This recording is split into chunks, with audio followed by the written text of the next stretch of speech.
Assalamualaikum warahmatullahi wabarakatuh. Hai sahabat beriman, apa kabar?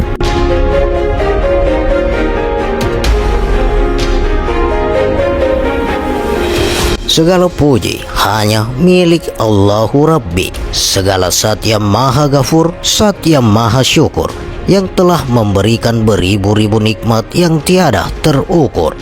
Seandainya lautan yang ada di muka bumi ini Allah jadikan sebagai tinta, lalu pepohonan-pepohonan Allah jadikan pena, dan dedaunan Allah jadikan kertas, niscaya ia tidak akan cukup untuk menuliskan nikmat-nikmat yang Allah berikan kepada kita. Salawat serta salam semoga tercurah limpahkan kepada Nabi Akhirul Zaman, seorang nabi yang lahirnya saja membuat goncang alam semesta, membuat heboh para malaikat Allah Subhanahu wa Ta'ala, yang kalau bukan karenanya tidak akan Allah ciptakan alam semesta ini. Siapakah dia? Dia tidak lain dan tidak bukan, yaitu Nabiullah Muhammad sallallahu alaihi wasallam. Semoga keluarga, sahabat, dan kita selaku umatnya yang mengikuti sunnah-sunnahnya mendapatkan syafaatnya.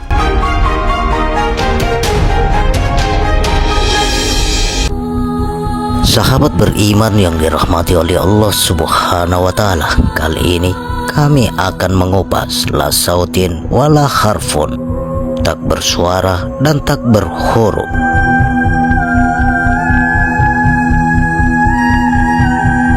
Nama Allah itu terkandung di dalam Al-Quran sebanyak 2696 kali. Apa hikmahnya yang boleh diambil? Mengapa begitu banyak nama Allah bagi kita? Wahai hambaku, janganlah kamu sekalian lupa kepada namaku. Allah itu namaku, Allah itu zatku. Tidak akan pernah bercerai namaku dan zatku itu. Seluruh kitab-kitab yang ada semua terhimpun dalam Al-Quranul Karim. Rahasia Al-Quranul Karim terletak pada kata Allah. Begitu pula dengan kalimat La ilaha illallah. Jika ditulis dalam bahasa Arab ada 12 huruf, jika digugurkan 8 huruf pada awal kalimat, yaitu La ilaha illa, maka akan tertinggal 4 huruf saja, yaitu Allah. Makna kata Allah itu adalah sebuah nama saja. Sekalipun digugurkan satu persatu, nilainya tidak akan pernah berkurang, justru akan mengandung makna dan arti yang semakin mendalam, dan mengandung rahasia penting bagi kehidupan kita selaku umat manusia yang telah diciptakan olehnya dalam bentuk yang paling sempurna. Allah berhuruf dasar alif, lam awal, lam akhir, dan ha. Lihat kesempurnaannya.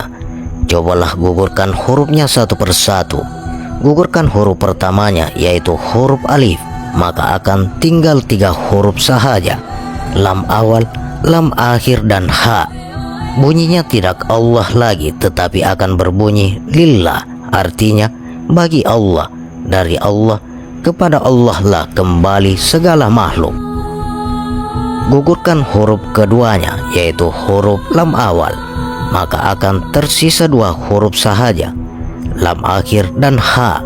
Bunyinya tidak lillah lagi, tetapi akan berbunyi lahu. Lahu mafis samawati wal ar, artinya bagi Allah segala apa saja yang ada pada 7 lapis langit dan 7 lapis bumi. Selanjutnya, gugurkan huruf ketiganya, yaitu huruf lam akhir, maka akan tersisa 1 huruf saja, ha, dan bunyinya tidak lahu lagi, tetapi hu. Wal hayyul qayyum, artinya zat Allah yang hidup dan berdiri sendirinya. Kata hu ringkasan dari kata huwa. Sebenarnya setiap kata huwa artinya zat. Misalnya Qul huwallahu ahad, artinya zat yang bersifat kesempurnaan yang dinamai Allah. Yang dimaksud kata hu itu menjadi berbunyi a, artinya zat. Nafas kita yang keluar masuk semasa kita masih hidup ini berisi amal batin, yaitu hu. Kembali nafas turun diisi dengan kata Allah, ke bawah tiada terbatas dan ke atas tiada terhingga. Perhatikan berikut ini. Pada kata Allah itu, jika kita gugurkan lam pertama dan lam keduanya, maka tinggallah dua huruf yang awal dan huruf yang akhir. Di pangkal dan di akhir, yaitu huruf alif dan huruf ha, dibaca a. Kata ini, a, tidak dibaca lagi dengan nafas yang keluar masuk dan tidak dibaca lagi dengan nafas ke atas atau ke bawah, tetapi hanya dibaca dengan titik. Kata a, jika dituliskan dengan huruf Arab, terdiri dua huruf. Artinya dalam bahasa disebutkan intaha atau kesudahan dan keakhiran. Seandainya saja kita berjalan mencari Allah, tentu akan ada permulaannya dan tentunya juga akan ada kesudahannya. Akan tetapi kalau sudah sampai lafaz zikir a, maka sampailah perjalanan itu ke tujuan yang dimaksudkan. Gugurkan huruf awalnya yaitu huruf alif dan gugurkan huruf akhirnya yaitu huruf ha, maka akan ada baki dua huruf di tengahnya yaitu huruf lam awal atau lam alif dan huruf lam akhir atau lam nafiyah. Maksudnya adalah jika kita berkata la atau tidak ada Tuhan, illah atau ada Tuhan, nafi mengandung isbat, isbat mengandung nafi. Tiada bercerai atau terpisah nafi dan isbat itu. Selanjutnya lagi, gugurkan huruf lam akhir dan huruf ha, maka yang tertinggal juga dua huruf yaitu huruf alif dan huruf lam yang awal. Kedua huruf yang tertinggal itu dinamai alif lam latif dan kedua huruf itu menunjukkan zat Allah. Maksudnya adalah kata Allah bukanlah nakira. Kata Allah adalah makrifat, yakni isyarat dari huruf alif dan lam yang pertama pada awal kata Allah. Selanjutnya gugurkan tiga huruf sekaligus yaitu huruf lam awal, lam akhir dan ha. Maka tinggallah huruf yang paling tunggal dari segala yang tunggal yaitu huruf alif atau alif tunggal yang berdiri sendirinya. Berilah tanda pada huruf alif yang tunggal itu dengan tanda atas, bawah, dan depan, maka akan berbunyi a, i, u. Artinya setiap berbunyi a, i, u, maka dipahamkan ada zat Allah. Jadi segala bunyi atau suara di dalam alam, baik itu yang timbul atau datangnya dari alam nasar yang empat, yaitu tanah, air, angin, dan api, maupun yang datangnya dari keluar dari mulut makhluk ada zat Allah. Penegasannya, bunyi atau suara yang datang dan timbul dari apa saja, semuanya itu berbunyi Allah, nama dari zat yang Maha Esa. Sedangkan huruf alif itulah dasar dari huruf Arab yang berbilangnya ada 28 huruf. Dengan demikian, maka jika melihat huruf alif, maka seakan-akan kita telah melihat 28 huruf yang ada. Lihat dan perhatikan lagi sebuah biji pada tumbuh-tumbuhan, dan biji itulah asal-usul segala urat, batang, daun, ranting, dahan, dan buahnya. Syuhudul wahda fil kasra, pandang yang satu kepada yang banyak. Syuhudul kasra fil wahda, pandang yang banyak kepada yang satu. Maka yang ada hanya satu jua, yaitu satu zat, dan dari zat itulah datangnya alam beserta isinya. Telah kita ketahui bersama bahwa Al-Quran yang jumlah ayatnya 6.666 ayat akan terhimpun ke dalam suratul Fatihah, dan suratul Fatihah itu akan terhimpun pada basmalah, dan basmalah itu pun akan terhimpun pada huruf ba, dan huruf ba akan terhimpun pada titiknya atau nuktah. Jika kita tilik dengan tajam, maka titik itulah yang akan menjadi segala huruf. Terlihat banyak padahal ia satu, terlihat satu padahal ia banyak.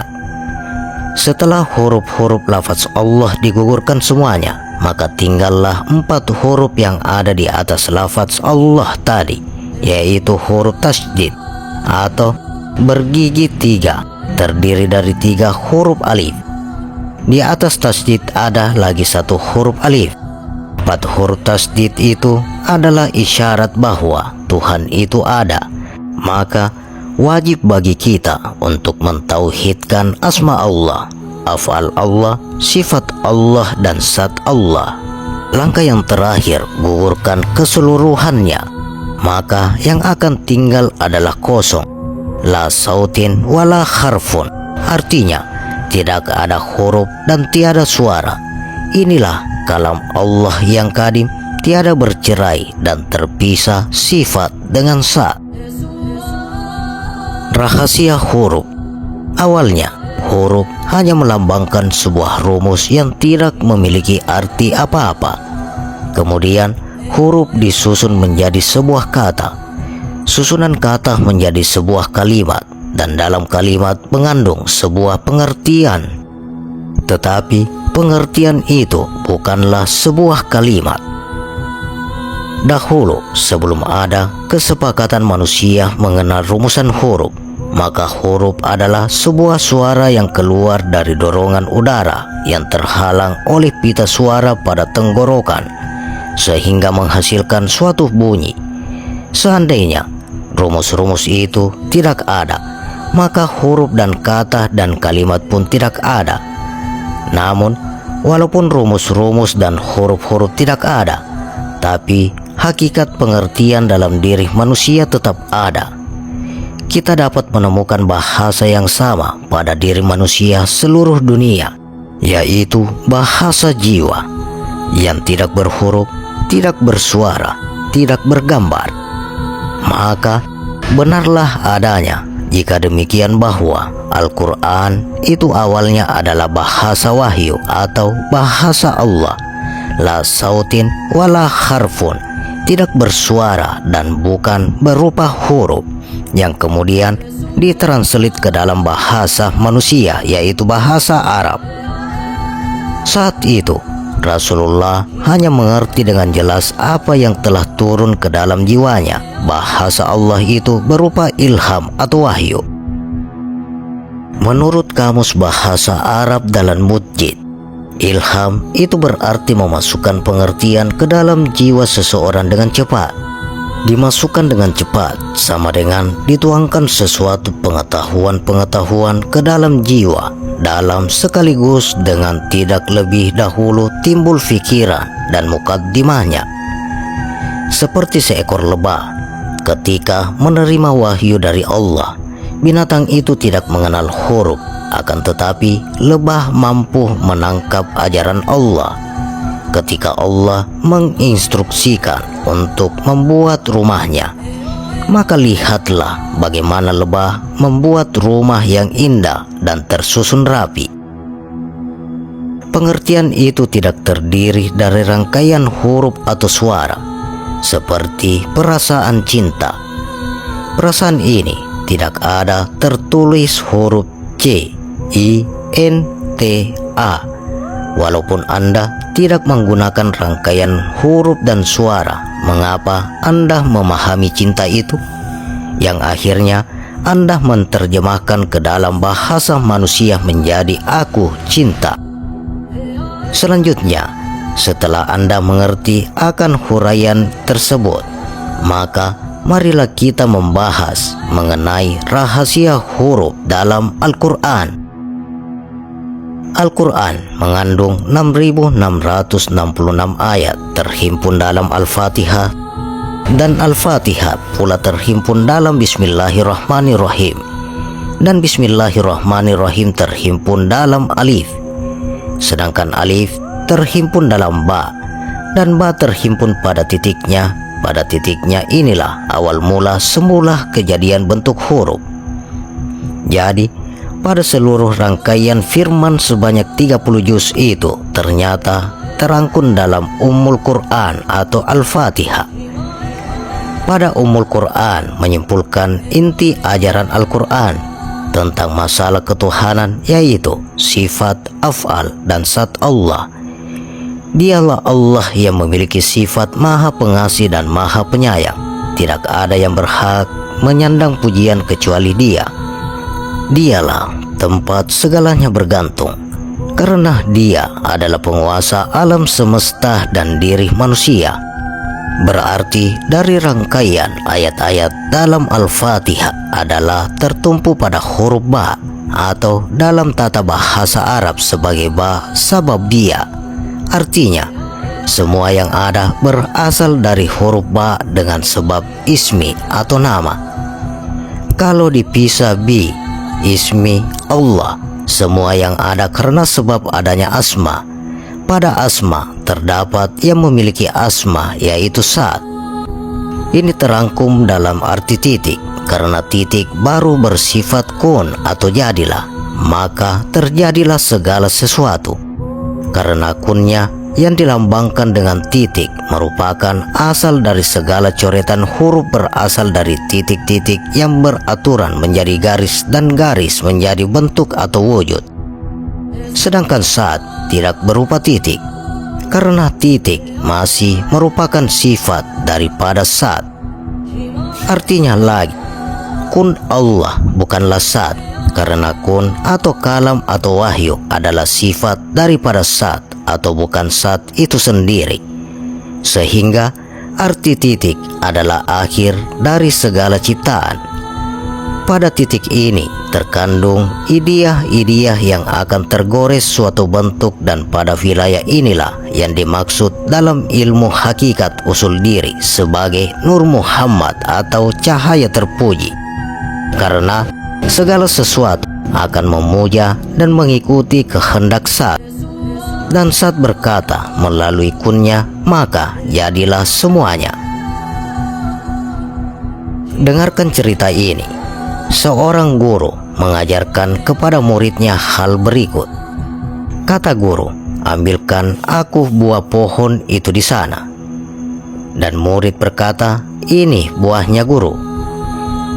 Guru berkata, belah menjadi dua. Dan murid berkata, sudah terbelah guru.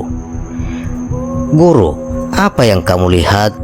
Murid, saya melihat biji yang amat kecil. Guru berkata, belah dualah salah satu daripadanya. Dan murid berkata, dia sudah terbelah, wahai guru. Guru berkata, apakah yang kamu lihat di dalamnya? Murid menjawab, tidak ada sesuatu apapun. Sang guru berkata, yang halus ialah unsur hidup yang tak tampak olehmu. Dari yang halus itulah sebenar yang ada yang daripadanya. Sekalian ini terjadi, itulah hakikat yang sejati. Itulah hidup, itulah kamu. Dari sebuah biji terangkum idea-idea yang akan terjadi.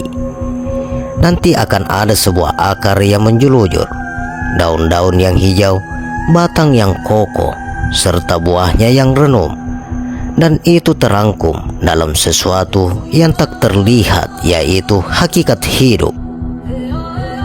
Ingatlah ini, hukum perkataan adalah hukum bantah-membantah atau sengketa, yang satu berlawanan dengan yang lain.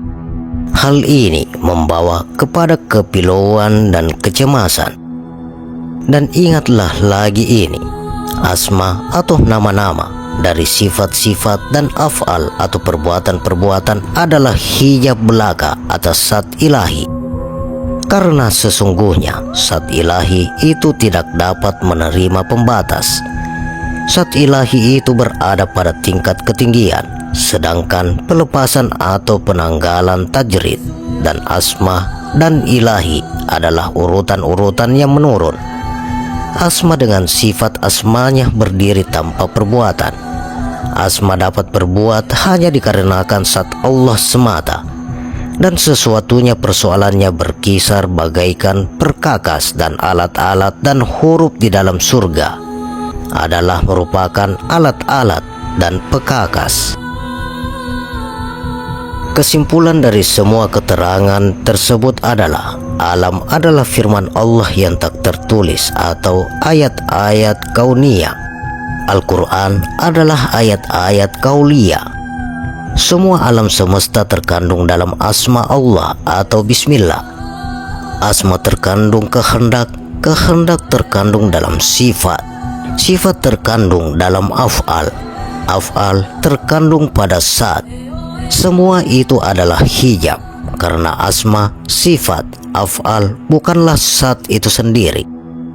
Itulah yang dimaksud bahwa segala yang tergambar adalah huruf dan merupakan hijab, sedangkan zat berada di balik titik. Zat tidak dapat digambarkan oleh sesuatu. Untuk mengetahui zat Allah, kita harus menyingkirkan huruf dan titik. Para malaikat yang membangun mahligai-mahligai dan memancarkan sumber-sumber mata air, yang menciptakan makanan-makanan dan menyediakan minuman-minuman, kesemuanya adalah huruf, dan huruf itu adalah makom atau kedudukan yang diberikan kepada para malaikat, dan para malaikat tiada kesanggupan untuk melampauinya atau melangkah lebih dari batas yang ditugaskan padanya. Adapun manusia, maka ia memperoleh kesanggupan untuk lewat, melalui, dan melangkah serta melampaui, lalu keluar daripadanya agar bisa sampai kepada makom bersanding, kedudukan bertetangga dekat kepada zat ilahiyat sepenuhnya. Allah berseru kepada hambanya. Huruf itu sifatnya lemah, tidak bersanggupan untuk memberitakan tentang dirinya, apalagi memberitakan tentangku. Akulah pencipta huruf dan ma'ruf apa yang diberitakan oleh huruf. Aku jadikan dari rangkaian huruf itu menjadi asma, dan susunannya menjadi bahasa dan beberapa ibarat, agar dengannya manusia yang menjadi penghuni alam ini dapat berbicara. Jangan dilupakan bahwa kesemuanya itu aku yang menjadikan, dan aku berada di atas segalanya. Apa yang aku ciptakan, sebagaimana halnya huruf, tidaklah mempunyai kemampuan hukum apapun atasku, dan tiada menyentuh sedikit pun atas zatku. Telah kukatakan kepada huruf, dengan gaya huruf itu sendiri, maka tiadalah lesah atau penyalur huruf itu dapat menyaksikan daku, dan tiadalah aku dikenal oleh huruf itu. Barang siapa yang telah kucintai daripada penyanding-penyandingku dan pencinta-pencintaku, maka aku pun berkenan berkata-kata kepadanya, kata-kataku tanpa ibarat atau tanpa bahasa dan tanpa rangkaian huruf. Dan orang itu pun akan diajak bicara oleh batu-batu dan bata-bata, dan bagi orang itu cukup mengatakan terhadap sesuatu jadilah, maka jadi. Andaikan kukatakan dengan ibarat, tentu saja ucapanku itu akan dikembalikan oleh ibarat kepada diri ibarat itu tentang apa-apa yang diibaratkan dan dengan apa-apa yang diibaratkan. Dan pastilah hal yang demikian menjadikan tirai pendinding karena kembalinya itu, dan sekalipun yang mana berarti tidak dapat berbuat apa-apa. Allah berseru kepada seorang bijak yang sudah mencapai pengenalan sejati. Enyahkan jauh-jauh dari dirimu segala apa yang engkau lihat. Lepaskan dirimu dari daya tarik apapun dan dari pengaruh yang bagaimanapun juga, terutama dari rangsangan-rangsangan. Keluarlah engkau dari ilmu pengetahuan, amal-amalmu, pengenalan ma'rifatmu, bahkan dari dirimu dan namamu sekalipun. Keluarlah engkau dari huruf dan ma'ruf. Lemparkan segala ibarat ke belakang punggungmu, dan campakkan arti makna ke belakang ibarat, dan lemparkan pendapat ke belakang arti makna, dan masuklah engkau seorang diri atau tunggal. Niscaya engkau akan melihat aku sendiri. Itulah kebenaran pandangan mata hati.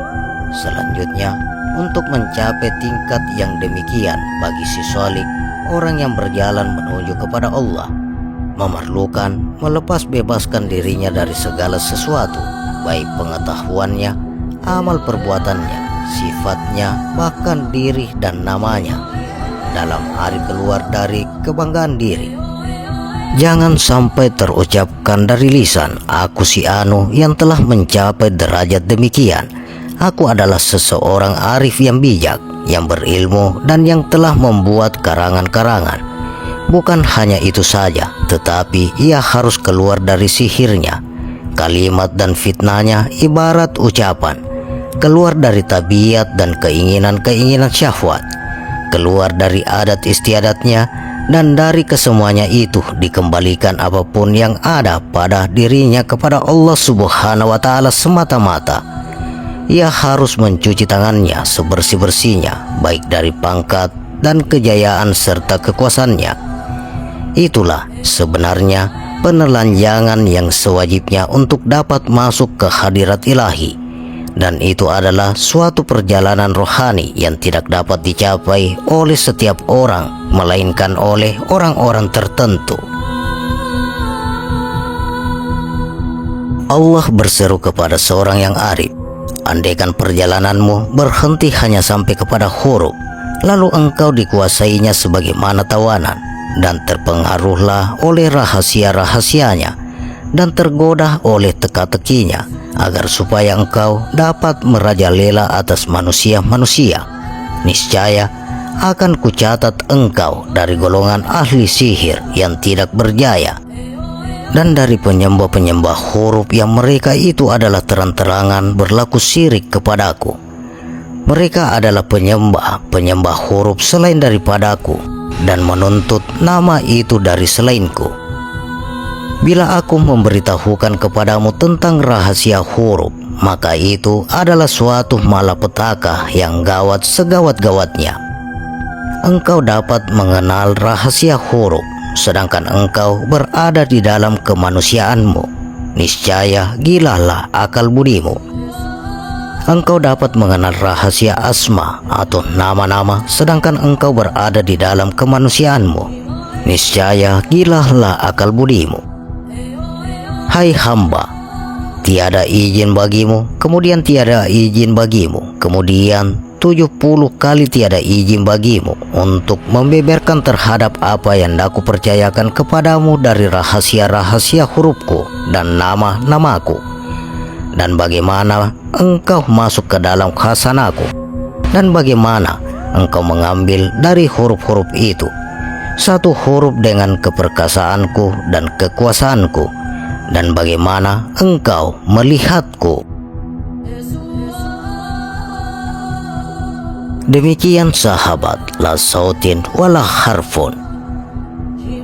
Bagaimana pendapat Anda? Silakan share pendapat menarik Anda pada kolom komentar. Semoga video ini bermanfaat dan bisa menambah keimanan dan ketakwaan kita kepada Allah Subhanahu wa Ta'ala, dan tentunya kita semakin cinta kepada Rasulullah Sallallahu Alaihi Wasallam. Terima kasih untuk sahabat-sahabatku yang telah menonton video ini. Sampai berjumpa kembali di video berikutnya. Wassalamualaikum warahmatullahi wabarakatuh.